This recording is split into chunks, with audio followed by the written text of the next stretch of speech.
स्वागत है आप सब लोगों का इस वीडियो में। इस वीडियो में हम देखेंगे बहुत इंपॉर्टेंट श्लोक 24 और 25। श्लोक नंबर 23 में हमने देखा था कि अर्जुन भगवान श्री कृष्ण को कहते हैं कि ये जो युद्ध में दुष्ट बुद्धि वाले लोग आए हुए हैं, मैं जरा इनको ध्यान से देख लेता हूं। जब भगवान श्री कृष्ण इस बात को सुनते हैं, उसके बाद आगे क्या होता है वो हम इस श्लोक में देखेंगे। ये वही श्लोक है जहां से भगवान श्री कृष्ण गीता को प्रकट करने के लिए अपनी लीला शुरू करते हैं। इसीलिए यह श्लोक बड़ा ही महत्वपूर्ण है। अब जैसे जैसे एक एक श्लोक आगे बढ़ता जाएगा, इसका हमारे जीवन पे बड़ा ही गहरा प्रभाव पड़ता जाएगा। इसलिए मेरा आपसे यही निवेदन रहेगा कि एक एक श्लोक को बड़े ही ध्यान से सुनने की कोशिश करनी चाहिए, क्योंकि ये जीवन परिवर्तन के लिए एक एक श्लोक है। अगर हम सिर्फ इसको सुनेंगे एक कान से और दूसरे कान से निकाल देंगे तो गीता का कोई फिर मतलब ही नहीं है। मतलब तब है जब इन श्लोकों के पीछे जो गहरे मतलब छुपे हैं, जो सार छुपा है, हम उस सार को वहां से समझने की कोशिश करें और अपने जीवन में उतार दें, ताकि जो उद्देश्य है गीता का कल्याण वो पूरा हो जाए। तो चलिए देखते हैं हमारे इस श्लोक को। एव मुक्तो ऋषिकेशो गूढ़ाकेशेन भारत सैन्योर्भयोर्मध्ये स्थापित्वा रथोत्तमम् भीष्म द्रोण प्रमुखतः सर्वेषां च महिक्षिताम् उवाच पार्थ पश्येतान् संवेतान् कुरुनिति। अब हम इन पदों का पहले अर्थ देख लेते हैं। सबसे पहले एव मुक्तो, जो हर प्रकार के बंधन से मुक्त है। उसके बाद है ऋषिकेशो, तो ऋषिकेशो भगवान श्री कृष्ण को कहा गया है। गूढ़ाकेशेन, ये अर्जुन के लिए कहा गया है। भारत, ये भी अर्जुन के लिए ही कहा गया है, भारत का राजा। सैन्योर भयोर मध्य, दोनों सेनाओं के मध्य में। स्थापित्वा रथो मम, स्थापित्वा मतलब खड़ा कर दिया, रथो मम मतलब उत्तम रथ को, श्रेष्ठ रथ को दोनों सेनाओं के मध्य में खड़ा कर दिया। भीष्म द्रोण प्रमुखतः मतलब विशेष रूप से भीष्म और द्रोणाचार्य, सर्वेषां च महिक्षिताम और सभी राजा। ठीक, उसके बाद उवाच पार्थ पश्येतान् संवेतान् कुरुनिति। तो यहां पे उवाच मतलब बोलना, कृष्ण बोल रहे हैं, पार्थ को बोल रहे हैं, अर्जुन को कह रहे हैं, इसलिए पार्थ यूज किया गया। और पश्येतान् संवेतान् कुरुनिति, इसका अर्थ है कि ये जो कुरुवंशी यहां पर हैं, इनको देखो।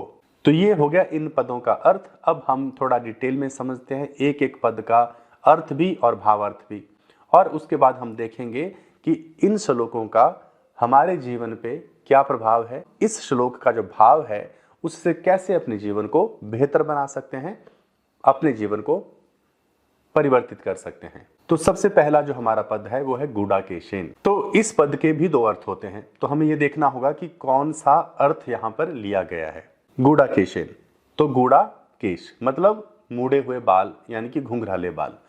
तो एक अर्थ तो इसका ये होता है।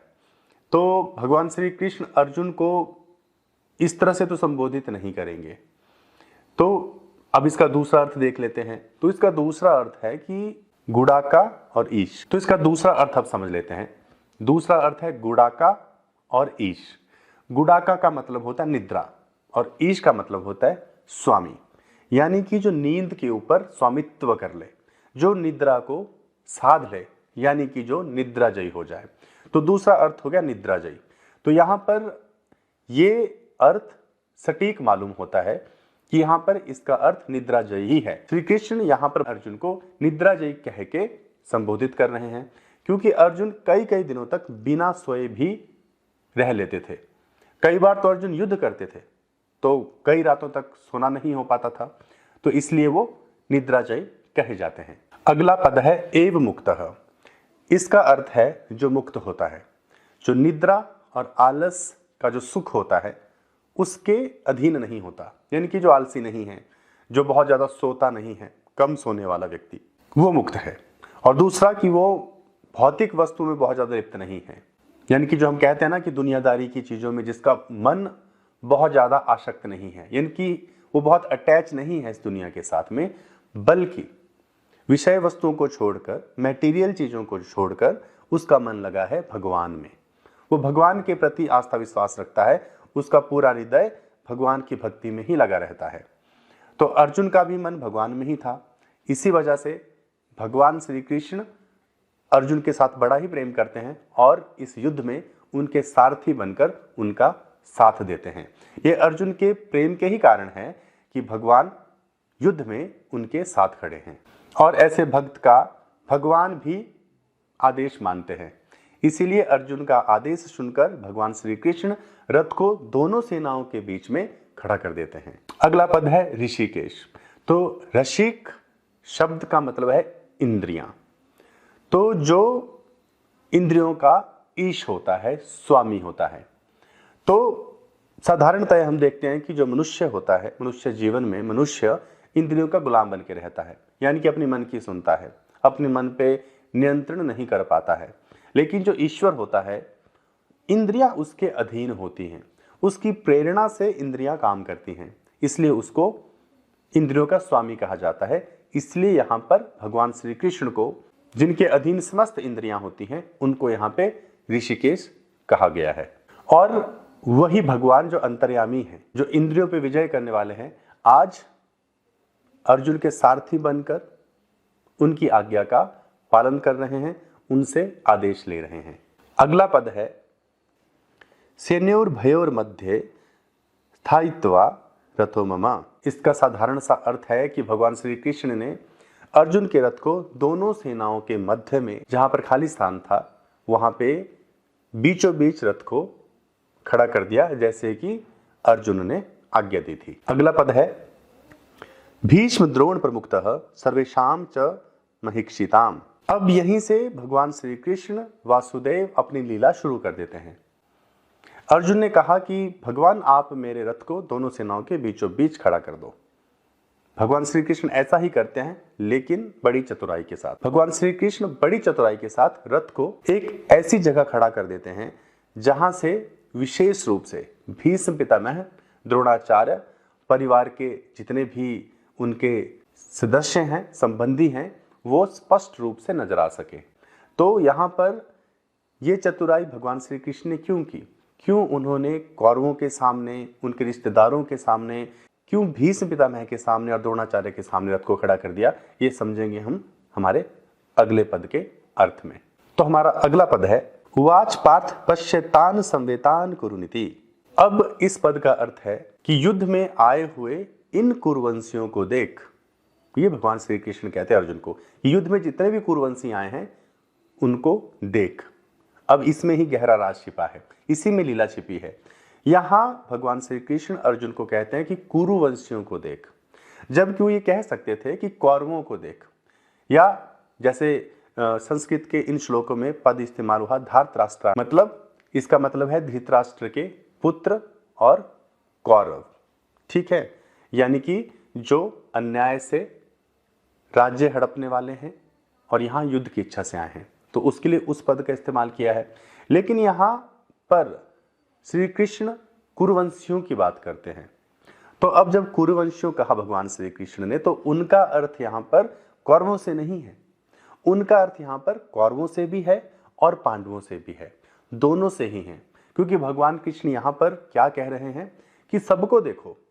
एक तो हो गए भीष्म पितामह जिनसे युद्ध करना है, द्रोणाचार्य, दुर्योधन, कर्ण, जितने भी हैं, ठीक है, और दूसरी तरफ पांडव भी हैं। लेकिन कृष्ण ने, आपको ध्यान से समझना है, बड़ी चतुराई से कहा कि सबको देखो, कुरुवंशियों को देखो। पांडव और कौरव दोनों कुरुवंशी हैं, यानी कि यहां भगवान श्री कृष्ण ये कहने की कोशिश कर रहे हैं कि सभी लोग कुरुवंशी हैं, ये सब अपने ही हैं। विशेष रूप से भगवान श्री कृष्ण इस बात पे यहां बल दे रहे हैं कि सब कुरुवंशी हैं, सब अपने हैं, और इन अपनों के साथ ही हम युद्ध करने वाले हैं। तो यहां पर भगवान श्री कृष्ण अर्जुन को ये बताने की कोशिश कर रहे हैं, उनको याद दिला रहे हैं कि ये सारे अपने ही हैं, ये एक ही परिवार है। इसलिए भगवान ने यहाँ पे कुरुवंशी पद का प्रयोग किया। वरना वो चाहते तो ये भी कह सकते थे कि धृतराष्ट्र के जो पुत्र हैं, ये जो कौरव हैं, लेकिन ऐसा उन्होंने नहीं किया। इसका कारण क्या है? कारण बड़ा ही गहरा भी है और महत्वपूर्ण भी है। इसका कारण यह है कि अगर यहाँ पर कृष्ण अर्जुन को ये कहते कि इन कौरवों को देख, तो उससे क्या होता? वो शत्रुता अर्जुन के मन में प्रबल हो जाती, उसमें जोश आ जाता और वो युद्ध करने के लिए खड़ा हो जाता, बाण बरसाने लगता। लेकिन यहां भगवान कृष्ण ऐसा नहीं चाहते हैं कि अर्जुन युद्ध करना आरंभ कर दे। भगवान श्री कृष्ण की यहां अलग ही सोच है। वो अपनी लीला रच रहे हैं, क्योंकि गीता तो प्रकट करनी है ना, तो उसकी भी तो तैयारी करनी है। तो यहां पर वही तैयारी हो रही है। तो भगवान कृष्ण ने ऐसा इसलिए किया ताकि अर्जुन के मन का जो मोह है वो बाहर प्रकट हो जाए, क्योंकि अभी तक वो प्रकट नहीं हुआ है, अभी वो छुपा हुआ है, अंदर बैठा हुआ है। और भगवान श्री कृष्ण जानते हैं कि है तो मनुष्य ही। अगर अभी अर्जुन ने युद्ध करना शुरू कर दिया तो ये जो मोह अभी अंदर बैठा है सुप्तावस्था में, वो बाद में तो प्रकट हो ही जाएगा। मान लो युद्ध करते करते किसी ने कोई भावुक बात कह दी, दुर्योधन ने कह दिया कि देख तू अपने दादा भीष्म के साथ युद्ध कर रहा है, जिसने तुझे अपनी गोदी में खिलाया है, उन पे तू बाण प्रयोग कर रहा है, या कोई और ऐसी भावुक बात हो जाती तो संभव था कि जो छुपी हुई भावनाएं थी वो बाहर आ जाती। और अगर युद्ध के बीचों बीच ऐसा कांड हो जाता, ऐसी कोई घटना घट जाती और अर्जुन असंतुलित हो जाते तो क्या करते? फिर तो समस्या हो जाती, क्योंकि युद्ध तो फिर युद्ध ही है, शुरू हो गया तो फिर हो गया, फिर क्या करते? तो भगवान श्री कृष्ण जानते थे कि जो बीमारी है अभी अंदर है और इस बीमारी के साथ युद्ध नहीं कर सकते थे। और यही वो बीमारी है जिसे हम कहते हैं मोह, जिससे मुक्ति के लिए पूरी गीता बताई गई है। ये पूरा जितना भी ज्ञान है, जितने भी मार्ग हैं ईश्वर को प्राप्त करने के, ये सब के सब इसी बीमारी से पीछा छुड़ाने के हैं। तो ये कितना महत्वपूर्ण श्लोक है, कितना महत्वपूर्ण इसका भाव है, इसको बड़े ही ध्यान से समझिए। ये पूरा जीवन बदलने के लिए पर्याप्त है, यही शुरुआत है। अर्जुन के भीतर जो मोह है, वही मोह अर्जुन का शत्रु है, वही मोह अर्जुन के रास्ते का रोड़ा बनने वाला है। यानी कि अर्जुन युद्ध नहीं कर सकता है। युद्ध में जैसा कि मैंने बताया, अगर यही मोह सामने आ गया तो क्या होगा? क्या अर्जुन युद्ध कर पाएगा? उसके मन में हजारों सवाल आ जाते, फिर तो जीत जाते भला युद्ध। तो ये समस्या भगवान कृष्ण जानते थे, इसलिए वो चाहते थे कि जो मोह अर्जुन के भीतर है वो पूरी तरह से बाहर निकल जाए। इसलिए घुमा फिरा के यहां पर मधुसूदन बात कर रहे हैं। अब यहां पर एक महत्वपूर्ण बात और है कि भगवान श्री कृष्ण ने यह कहा कि इन कुरुवंशियों को देख, पार्थ इन कुरुवंशियों को देख। इसकी जगह अगर वो ये कहते कि हे पार्थ इन कौरवों को देख, तो इन दोनों से फर्क पड़ता। अगर कहते कौरवों को देख तो अर्जुन युद्ध के लिए खड़ा हो जाता। जब वो कहते हैं कि इन कुरुवंशियों को देख तो अर्जुन इससे मोहग्रसित हो जाएगा। भला सिर्फ एक पद को बदल देने से, एक शब्द को बदल देने से क्या इतनी बड़ी घटना हो सकती है? इतना बड़ा बदलाव हो सकता है? बिल्कुल हो सकता है, क्योंकि जो बोलने वाले हैं ना, वो साधारण मनुष्य नहीं है, वो भगवान श्री कृष्ण है, वो केशव है। उनके शब्दों में जो तेज है, जो शक्ति है, शायद हम कल्पना नहीं कर सकते हैं उस चीज की। उनके द्वारा बोला गया एक एक शब्द मनुष्य को प्रेरित कर सकता था। और अर्जुन का तो बड़ा ही प्रेम था भगवान श्री कृष्ण के ऊपर। और जब मधुसूदन कोई बात कह रहे हैं, कोई शब्द कह रहे हैं, तो उसका प्रभाव बड़ा ही तीव्र था। इसलिए उनके द्वारा कहा गया ये शब्द कि पार्थ इन कुरुवंशियों को देख, ये अर्जुन पे एक अलग ही तरह का प्रभाव करने वाला था। इसलिए भगवान कृष्ण जानबूझ के इस शब्द का इस्तेमाल करते हैं, क्योंकि यहां से कृष्ण लीला शुरू करते हैं। हम अपने जीवन में भी अगर देखते हैं तो ये जो मोह है हमारे भीतर, यही हमारे रास्ते की रुकावट है। ऐसे बहुत सारे लोग इस दुनिया में हैं जो जीवन में कुछ नहीं कर पाए हैं इसी मोह की वजह से। अगर आप मुझे सुन रहे हैं तो आप भी कहीं ना कहीं एहसास करेंगे कि जीवन में ये जो इमोशनल अत्याचार है ना, इसने कहीं ना कहीं हमें रोका है, हमें परेशान किया है। हम कहीं ना कहीं फ्रस्ट्रेट होते हैं इन्हीं भावनाओं की वजह से, क्योंकि हम इनको नियंत्रित करना नहीं जानते, हम इनसे पीछा छुड़ाना नहीं जानते। ये हमारे अंदर बैठी हुई हैं और हम इनके पूरा अधीन होकर चलते हैं। ये पूरा समाज ही इन भावनाओं के अधीन होकर चलता है। और भगवान श्री कृष्ण चाहते हैं कि अर्जुन इस मोह से मुक्त हो जाए, और इसी के लिए भगवान श्री कृष्ण आने वाले श्लोकों में अर्जुन को उपदेश देते हैं। अब एक महत्वपूर्ण बात और है कि जो भगवत प्रेम है और परिवार का प्रेम है, रिश्तों का प्रेम है, इसमें क्या अंतर है। जिसके साथ आपका स्नेह होता है, आपके मन में एक भाव रहता है कि ये मेरा अपना है और उसके अवगुणों की तरफ आपका ध्यान नहीं जाता है, हम उसकी बुराई देख ही नहीं पाते हैं। और जो भगवत प्रेम होता है, जब हमको भगवान से प्रेम हो जाता है तो भगवान भी हमारे साथ ऐसा ही संबंध रखता है कि ये मेरा अपना है, और हमारे जो अवगुण होते हैं उसको भगवान अनदेखा कर देते हैं। और दूसरी बात यह है कि जो कौटुंबिक प्रेम है, पारिवारिक प्रेम होता है, ये भौतिक होता है, ये शरीर के साथ जुड़ा है और हमारी क्रियाओं के साथ जुड़ा है। यानी कि अगर हम अपने परिवार की भी बात करें, दोस्तों की भी बात करें, तो हम उसके शरीर से जुड़े हुए हैं ना, उसका शरीर ही हमारे लिए उसकी आइडेंटिटी है, उसकी पहचान है। और दूसरा क्यों क्या करता है, हमारे साथ कैसी बात करता है, ठीक है, उसका व्यवहार समाज में कैसा है, ये सारी चीजें महत्वपूर्ण होती हैं। लेकिन जब भगवत प्रेम की बात आती है तो वहां पर भौतिक चीजें इंपॉर्टेंट नहीं होती हैं, बल्कि सवाल आत्मीयता का होता है और भाव का होता है। क्योंकि भगवान के साथ संबंध जोड़ने का एक ही माध्यम है और वह है भाव। यानी कि हम भाव के साथ भगवान के साथ जुड़ते हैं। तो ये इन दोनों ही जो प्रेम है, चाहे वो पारिवारिक प्रेम है चाहे ईश्वरीय प्रेम है, इन दोनों में एक फर्क है। अगला महत्वपूर्ण बिंदु ये है कि जो पारिवारिक हमारा संबंध होता है, स्नेह है, वहां पर मोह का रिश्ता है। यानी कि जैसे हम मूर्खता कहते हैं, क्योंकि मोह को असत्य कहा गया है, झूठ कहा गया है। और ईश्वर के साथ मोह का रिश्ता नहीं है, वहां पर सच्चे भाव का रिश्ता है। जब आपका कौटुंबिक रिश्ता होता है, पारिवारिक रिश्ता होता है, यहां पर आप अपने कर्तव्य से च्युत हो जाते हो। मतलब आप अपने कर्तव्य को भूल सकते हो, अपने कर्तव्य से भटक जाते हो। ये हम आगे के श्लोकों में भी समझेंगे। लेकिन जो भगवत प्रेम होता है, वहां हो सकता है कि कई बार आप अपने कर्तव्य को भूल जाएं, कई बार नहीं याद रहती है, लेकिन आप कभी भटक नहीं सकते।